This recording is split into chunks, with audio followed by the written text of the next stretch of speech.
High, welcome back a new blog. तर आज आहे आषाढी एकादशी, आज आहे उपवास. तर उपवासामध्ये मी मस्त साबुदाणा खिचडी, वेपर्स, पापडी आणि चकली असं बनवलं आहे आणि मस्त गूळ शेंगदाण्याचे गोड लाडू पण बनवले आहे मस्त तूप घालून. तर मला गोड म्हणजे खूपच आवडतं. तर शौर्यचे पप्पा ड्युटीवर निघाले, पण शौर्य काय त्यांच्यापासून पण शौर्याचं सॅरेलॅक संपलं आणि दूध पण संपलं. मी पटकन ब्लिंकेट केलं आणि आज मस्त छान असा लूक तयार केला आहे साडी स्पेशल, कारण की ही साडी मम्मीची आणि ब्लाऊज सगळे शिवून आले. तर म्हटलं चला आज घालून बघूया, कारण की ब्लाऊज ट्राय करायचंच होते, तर मग मस्त छान लूक पण तयार करूया.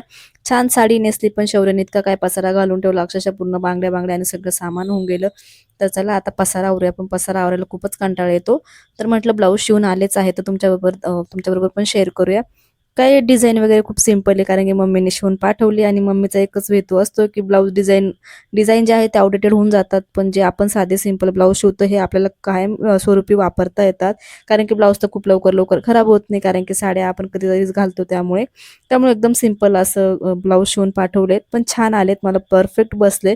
कारण की ब्लाऊज तिकडनं शिवून पाठवलेत, पण मग माप वगैरे जे आहे ते एकदम ॲक्युरेट आलंय आणि गळा जे वगैरे आहे ते खूप सिंपल छान शिवून पाठवले. घातल्यानंतर सगळे सुंदर दिसताय. तर मी आज ही मरून कलरची साडी घालून बघितली, तुम्ही बघू शकता. लुक खूपच सुंदर दिसतोय आणि कलर पण खूप छान दिसतोय.